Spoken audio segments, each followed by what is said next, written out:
پکتیکاوال د نېزه بازۍ لوبې لپاره میدانونه غواړي.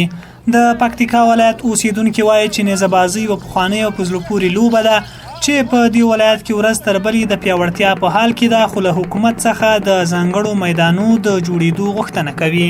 د پکتیکا ولایت اوسېدونکي او د نېزه بازۍ لوبغالی وايي د نېزه بازۍ لوبه د پرمختګ په حال کې ده چې ډېر غټ تاریخ لري.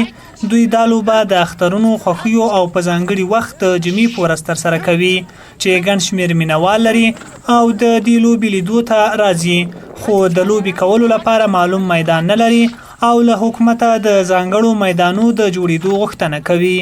یار محمد او شربت خان چې د نېزه بازۍ لوبغاړي دي له میلمه راډیو سره خبرو کې وویل دا لوبه په ځانګړي شوق او خوند کوي او غواړي چې دا لوبه نور هم پر مخ بوزي او پرمختګ ورکړي.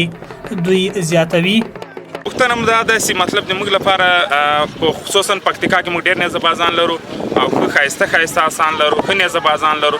د دې لپاره باید موږ لپاره ښه میدان جوړ سي. اول باید موږ میدان نه لرو ځکه چې موږ میدان په هر کال میدان بدلو، ځکه چې اوس آبادي ډېره زیاته شوه، میدانونه نشته، نو میدان نه لرو. خاص خصوصا د موږ لپاره باید میدان جوړ سي. خو یوه غوښتنه چې موږ دولت ته لرو میدان نه لرو، باید موږ ته یو مشخص میدان معلوم کړي. په دې خاطر چې اوس موږ د نېزه بازۍ لوبې کوو، په عید کې هم کوو، د اخترونو په میلو کې او په دې نوي کال په میلو کې هم کوو. او دغسې د جمعې میله خو تاسو هم کله کله دلته راځئ وینئ، دغه د موږ همیشې د جمعې میله. خو د پکتیکا ولایت د بدني روزنې او ورزش عمومي امیر محمد امین همت بیا میلمه راډیو سره خبرو کې وویل د نېزه بازۍ لوبې لپاره په میدان جوړولو کار روان دی او د میدان لپاره د ځمکې په انتخاب کې ستونزه ده چې ډېر ژر به حل شي.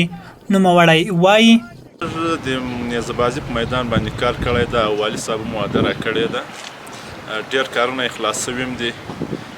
خو یو دا مشکل ده چې په ښار ته نږدې نېزه بازۍ لپاره میدان نشته، ځکه چې نېزه بازۍ میدان غټه ساحه غواړي، تقریبا 80 جریبو پورې ضرورت ده او انشاءالله پکتیکا ولایت به ډېر زر د نېزه بازۍ یو رسمي لوبغاړی ولري.